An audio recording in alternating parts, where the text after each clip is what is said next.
시청자 여러분 안녕하십니까? 더 나은 세상을 위해 상식의 눈으로 질문하고 합리적인 대안을 모색하는 뉴스 프리즘 지금 시작합니다. 이번 주 함께 살펴볼 이슈를 먼저 영상으로 만나보시죠.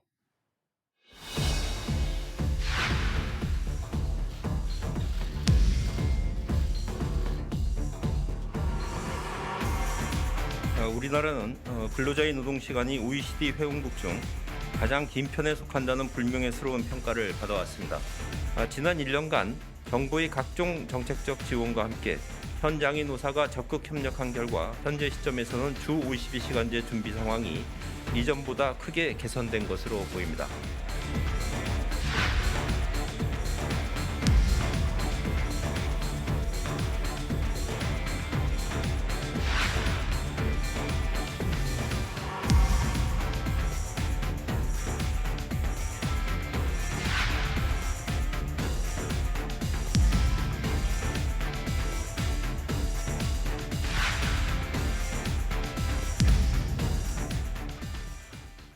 일주일도 채 안 남은 내년 1월 1일부터 이 50인 이상 중소기업도 주 52시간제가 적용됩니다. 미리미리 대비하라고 3년 가까운 계도 기간을 줬는데요. 준비가 잘 되고 있을까요? 방준혁 기자가 현장을 다녀왔습니다. 2차 전지에 들어가는 금형을 만드는 인천의 한 중소기업입니다. 50명의 직원을 대상으로 주 52시간제를 시범 실시하고 있는데 본격적인 전환을 앞두고 걱정이 앞섭니다. 하도급 업체로서 물량이 일정하지 않고 어떤 때는 많이 나오고 어떤 때는 좀 적다 보니까 물량이 많이 나왔을 때는 저희가 또 같은 시간에 맞춰서 하기가 상당 부분 좀 어려움이 있다 생각합니다. 내년 1월부터 50인 이상 300인 미만의 중소기업에도 주 52시간제가 적용됩니다. 전국 2만 4천여 곳 253만 명이 대상입니다. 이곳 업체는 52시간제에 대비해 자동화 설비를 도입했습니다. 기계 한 대가 2명의 업무를 대체할 수 있고 한 달에 최대 500시간까지 운영이 가능합니다. 노동자의 삶의 질을 높인다는 기본 취지엔 모두가 공감하는 분위기입니다. 야간 같은 거나 아니면 잔업 같은 걸 많이 하지 않고 저녁 일찍 가니까 제가 봤을 때는 행복 지수도 좀 더 올라가고 삶의 질도 좀 더 올라간다고 보고 있습니다. 그러나 전체 소득에서 연장 근로수당이 차지하는 비중이 큰 생산직을 중심으로 소득 감소에 대한 우려의 목소리도 높습니다. 52시간이 딱 적용이 되면은 그거에 대한 수당이 맥스로 채워져도 기본 금액이 많이 줄다 보니까 지금 생활하는 거에서 한 20% 정도 생활하는 걸 감축을 해야 될 수도 있어요. 고용노동부는 주 52시간제 시행을 앞두고 전국 대상 기업을 전수조사한 결과 90% 이상 준비가 돼 있는 걸로 파악했다고 밝혔습니다. 그러나 뿌리산업 등 전통 제조업과 중소건설업 등으로 범위를 좁혀보면 여전히 현실적인 어려움을 호소하는 기업들이 많습니다. 2차, 3차 중소기업들은 부품 하나하나를 다 깎고 만들고 열처리해서 가야 되는 거예요. 그런 것들이 결국 제한된 시간 내에 그만큼 생산성을 낼 수 있는 거냐? 그걸 생각을 해봐야죠. 최근 한국경총이 실시한 조사에서 기업 10곳 중 9곳은 내년 경영계획을 긴축 경영이나 현상 유지라고 밝혔습니다. 코로나19에 불황까지 겹치면서 주 52시간제 시행에 따른 일자리 나누기 효과도 기대하기 어려운 셈입니다. 업종별, 지역별로 주 52시간제 시행에 차등을 둬야 한다는 지적이 계속 나오고 있습니다. 연합뉴스 TV 방준혁입니다. 그렇다면 이 주 52시간제를 먼저 시작한 대기업은 어떤 게 바뀌었을까요? 이 대기업 직원의 이야기를 들어봤습니다. 팀장이든 뭐 회사 분위기가 이제 무조건 업무 시간에 딱 집중해서 하고 집에 가 무조건 가야 돼 이런 분위기라서 그리고 설사 한다고 해도 휴가라든지 뭐 돈이라든지 이걸로 이제 보상을 해준다는 거지. 예전에는 그런 게 없이 그냥 약간 개인 희생하는 형태로 진행이 됐었거든요. 원래 시스템으로 그건 구축이 돼 있지. 그렇게 해야 이제 관리가 돼야 주 몇 시간 근무했는지 이제 산출이 되니까 회사에서. 하지만 이런 시스템이 부족하고 상대적으로 노동자 보호가 취약한 중소기업, 특히 제조업종에서 자리를 잘 잡는 게 관건입니다. 이 주 52시간 근무제가 마치 새롭게 도입되는 것 같지만 2004년부터 이미 법정 근로시간 주 40시간에 연장근로 최대 12시간을 포함한 주 52시간이 상한선으로 정해져 있었습니다. 여태까지 주 단위를 평일 5일로 해석해서 최대 68시간까지 근무할 수 있었는데 이를 7일로 못 박으면서 진정한 주 52시간제가 시작된 겁니다. 이렇게 밤에도 환하게 빛나는 사무실과 공장, 마치 오징어 잡이배나 등대 같다. 이런 자조적인 목소리, 이젠 사라질까요? 하지만 노동계와 경영계 모두 각자 다른 의미로 현행 주 52시간제가 탐탁치 않다는 반응입니다. 당장 현실적으론 야근보다 월급 줄어드는 게 더 걱정인 분들도 계실 거고요. 아직까지 과로로 숨지는 사람이 있을 정도로 열악한 환경을 바꾸는 게 우선이라는 의견도 있을 겁니다. 이 노동계에선 포괄임금제를 없애지 않으면 실제 근로시간이 줄지 않을 거라고도 지적합니다. 일과 휴식의 경계가 불분명하거나 외근을 하거나 등등의 이유로 정확한 근무 시간을 책정하기 어려운 경우 실제 일한 시간과 관계없이 대략 어느 정도로 지급하겠다 이렇게 정해놓은 제도를 말합니다. 내가 얼만큼 일해서 얼마를 받는다는 계산이 정확하게 안 되다 보니 이 제도를 악용해 공짜 야근을 시키는 경우가 많다고 합니다. 이 때문에 문재인 대통령도 이 포괄임금제 폐지를 대선 공약으로 걸었는데 지금까지 감감무소식입니다.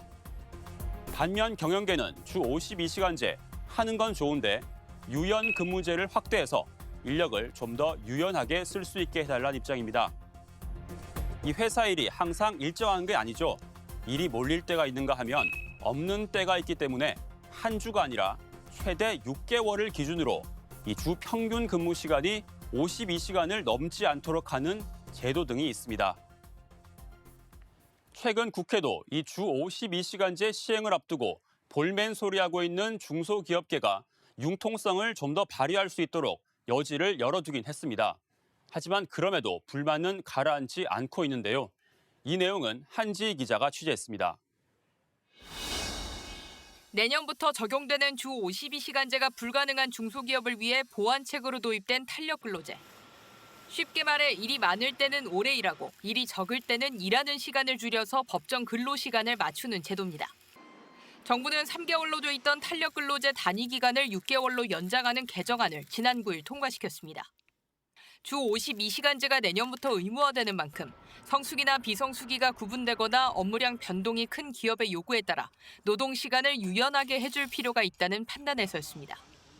하지만 중기업계는 여전히 한계점이 존재한다고 말합니다. 최저임금으로 인한 인건비 증가에 더해 코로나 사태로 기업들이 인력난, 매출 감소까지 삼중고를 겪고 있는 만큼 이를 해결할 보완책이 필요하다는 입장입니다. 기업들도 여러 가지 이제 그 준비를 하고는 있습니다만 정부에서 뭐 예를 들어서 인건비 지원이라든지 또는 근로시간 단축과 관련된 여러 가지 지원 정책들, 심각한 인력난 문제 이런 것들이 같이 좀 해결이 돼줘야 되겠다라는 말씀을 드립니다.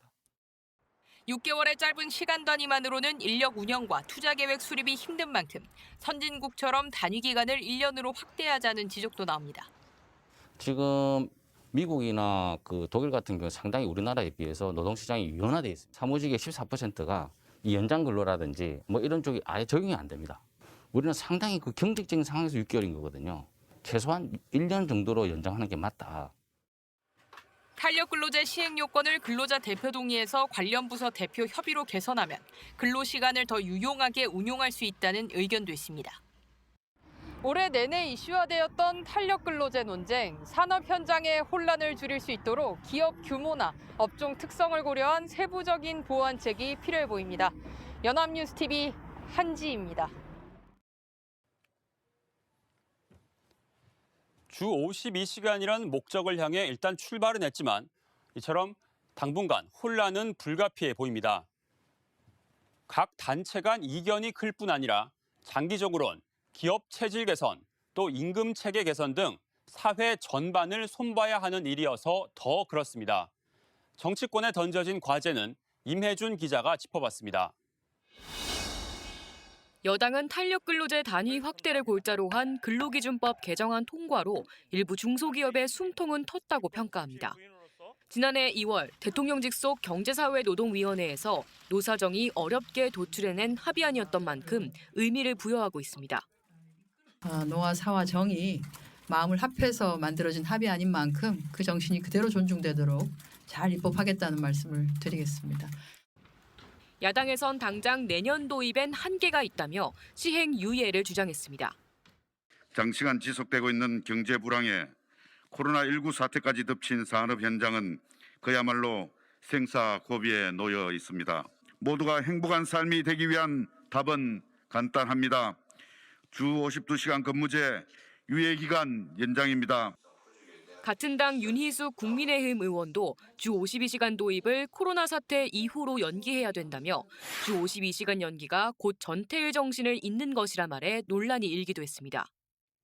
여야 모두 주 52시간 제도의 연착륙을 위해선 보완이 필요하다는 데는 공감을 이루고 있습니다. 탄력근무제 시행에 있어 근로자 대표의 선출 방식 등을 명문화하는 입법 필요성이 우선적으로 거론되는 가운데 근로자가 원하면 더 근무할 수 있게 하는 연장근로법도 국회에 발의된 상태입니다.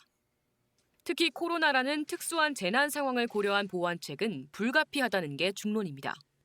그러나 탄력근로제 등이 사실상 주 52시간제의 의미를 퇴행시킨다는 반발도 여전합니다. 코로나19 위기를 오히려 노동유연화의 확대의 기회로 삼겠다는 것은 참여정부의 반성을 무의로 돌리는 일입니다. 결국 국회는 노동계의 우려와 기업들의 호소, 또 코로나 상황을 모두 고려한 절충안을 마련해야 하는 어려운 숙제를 떠안게 됐습니다. 연합뉴스TV 임혜준입니다. 1886년 미국 시카고에선 장시간 노동에 지친 노동자들이 하루 8시간 근무를 외치며 광장으로 뛰쳐나왔습니다. 10명 넘는 사망자까지 발생할 정도로 치열한 시위였습니다. 미국 노동사에서 하루 8시간 근무제가 정착된 계기이자 오늘날 전 세계가 노동절, 근로자의 날로 기리고 있는 헤이마켓 사건입니다. 그때로부터 120년이 지났는데 우리 노동 환경은 얼마나 바뀌었을까요? 진통을 겪고 있는 주 52시간제가 우리 사회에 얼만큼 잘 안착하는지 뉴스프리즘이 지켜보겠습니다. 이번 주 저희가 준비한 내용은 여기까지입니다. 시청해주신 여러분 고맙습니다.